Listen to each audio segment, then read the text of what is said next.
masih sama, masih dari mobil yang kemarin, tapi ini masuk ke langkah yang ketiga atau sesi yang ketiga, yaitu kita akan belajar mengolah bahan pangan dan bantuan sosial untuk memenuhi gizi yang seimbang. Sebelum masuk ke materi, saya mau tanya dulu sama ibu-ibu, ada yang masih ingat bantuan sosial itu apa, Bu? PKK ya, contohnya PKK uang, betul. Jadi bantuan sosial itu bantuan berupa uang ataupun barang yang diberikan oleh pemerintah kepada masyarakat atau keluarga kurang mampu yang bertujuan untuk meningkatkan taraf hidupnya atau membantu untuk memenuhi kebutuhan sehari-hari. Terus selanjutnya saya mau tanya, ibu-ibu biasanya menggunakan uang bantuan itu untuk membeli makanan-makanan yang bergizi atau enggak, Bu? Ya. Contohnya biasanya untuk beli apa aja? Sayur. Di sini ibu-ibu ada yang suka memasak? Biasa masak di rumah ya, Bu ya? Biasanya yang ibu tahu cara mengolah masakan atau memasak itu caranya bisa dengan apa aja? Goreng, bakar, mengukus, merebus ya, Bu ya? Betul. Nah, untuk kesempatan hari ini kita akan mempraktekkan cara memasak makanan pendamping ASI dan makanan orang dewasa untuk ibu hamil dengan berbahan baku lokal. Pertemuan sebelumnya saya sudah membagi ibu jadi dua kelompok ya. Ada kelompok MPASI dan kelompok makanan untuk orang dewasa. Sudah membawa bahan-bahannya apa belum, Bu? Oke, boleh. Silakan disiapkan bahan-bahannya dibawa ke depan, ya. Sudah disiapkan ya, Bu ya? Sudah. Dari kelompok MPASI saya mau tahu dulu ibu membawa apa saja, Bu? Ini kelompoknya buat keju. Terus ini wortel, ada ayam, nasi. Kalau buat kelompok makanan orang dewasa, Bu Fariska kemudian bawa apa saja? Aku nggak bawa itu. Ya, ayam, sayur, tempe, komplit semua ya, Bu ya. Dan sebelum kita akan memasak makanan ini, ada hal-hal yang perlu ibu pertimbangkan terlebih dahulu.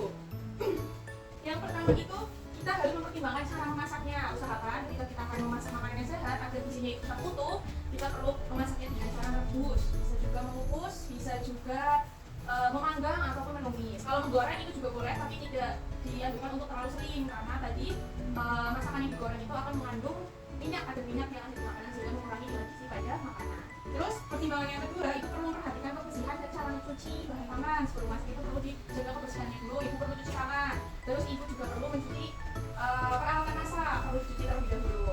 Terus yang kedua, sebelum ibu memasak ibu juga perlu memisahkan antara wadah untuk buah, wadah untuk sayur mayur, wadah untuk bahan pangan mentah lainnya. Itu harus dipisahkan, tidak boleh dijadikan satu.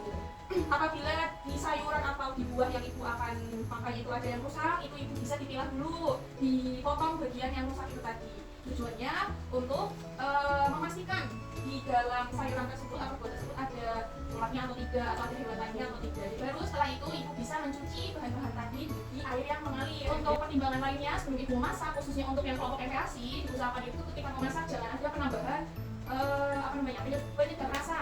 Ibu bisa menggantinya dengan bahan-bahan lain atau dari rempah-rempah, bisa dari kayu manis, bisa jahe, bisa terus dan lain-lainnya banyak. Atau ibu juga bisa pakai kaldu yang ibu buat sendiri, bisa dari jamur, bisa dari ayam, bisa dari daging dan macamnya itu banyak. Dan terakhir itu harus memperhatikan teksturnya. Kalau MPASI itu harus lembut, teksturnya harus lembut, tidak boleh kasar.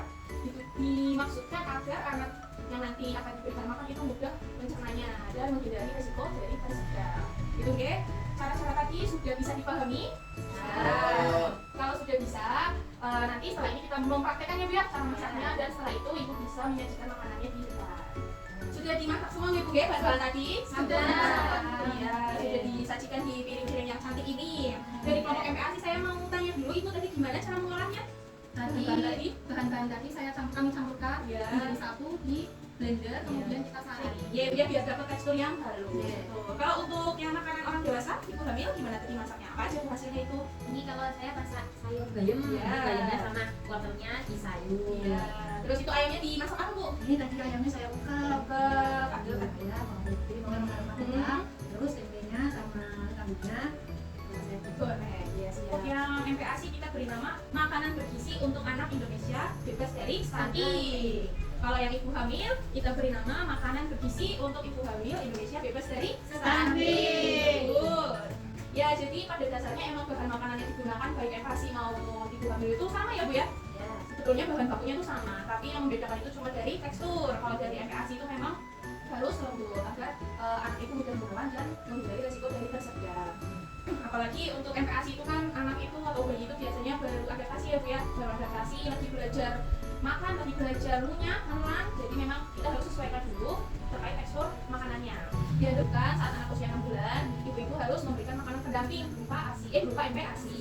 Karena seiring bertambahnya usia anak, energi yang ada pada ASI itu berkurang. Jadi perlu diimbangi dengan pemberian MPASI biar nutrisi yang ada di dalam tubuh itu semakin baik, anak bisa terpenuhi dengan cukup. Untuk ibu hamil juga perlu ya Bu ya mengkonsumsi makanan yang bergizi. Boleh diselingi misalkan ibu pengen ngidam, pengen pizza, ngidam, pengen geprek, itu boleh sekali 2 kali saja, jangan terlalu sering. Harus dibiasakan makan makanan yang sehat, harus mengandung protein dan karbohidrat agar nanti janin yang ada di dalam kandungan itu bisa sehat, cerdas dan tidak stunting. Oke. Gitu. Nah, itu tadi praktek yang sudah kita lakukan. Sebelum saya akhiri, saya mau tanya dulu ke ibu-ibu, rencana apa yang akan ibu lakukan di rumah untuk memanfaatkan bansos guna mencegah dan menangani anak stunting. Kira-kira ibu rencananya mau apa Bu? beli daging, beli ayam. Iya betul. Rencananya itu ya Bu ya akan memasak makanan yang bergizi terus pastinya untuk keluarga. Yang kita harapkan dari bantuan ini yang diberikan oleh pemerintah, kita bisa menggunakannya secara optimal, secara maksimal. Jadi uang bantuan itu benar-benar kita gunakan untuk memenuhi kebutuhan gizi keluarga agar terhindar dari stunting. Betul. Nah, sebelum pembelajaran ini berakhir, saya mau minta sama ibu untuk menuliskan dulu rencana-rencana yang akan ibu lakukan terkait pemanfaatan bansos untuk pencegahan stunting di tabel janji diri yang sudah kita biasa kerjakan di sesi-sesi sebelumnya. Karena kita ini masuk di pemanfaatan bansos, silakan diisi di sesi 10. Silakan diisi rencana ibu untuk pemanfaatan bansos ke depannya untuk apa aja. Silakan ditulis. Sudah diisi semua ibu? Kalau sudah, silakan kembalikan ke saya. Nanti setelah ini saya titip pesan sama ibu ya, silakan dituliskan lagi di rumah, ambil secari kertas di rumah, terus ibu tuliskan tadi rencana yang sudah ibu buat untuk memanfaatkan bansos ke depannya, silakan ditulis dan kemudian ditempelkan. Terserah ibu mau nempelkan di dinding kamar atau dinding dapur, itu boleh silakan. Itu tujuannya biar ibu ingat rencana-rencana ibu yang akan ibu lakukan nanti ke depan untuk pemanfaatan bansos pencegahan stunting.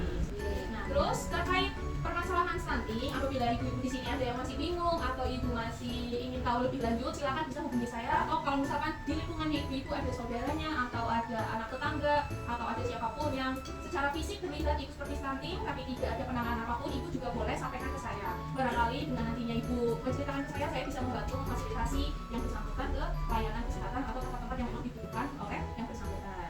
Ya sudah, saya cukupkan pertemuan siang hari ini. Saya ucapkan terima kasih untuk ibu-ibu semua yang sudah menyempatkan hadir. Semoga apa yang saya sampaikan ini bisa ibu terapkan di rumah ya Bu ya. Rencana-rencana yang sudah ibu susun juga bisa ibu terapkan.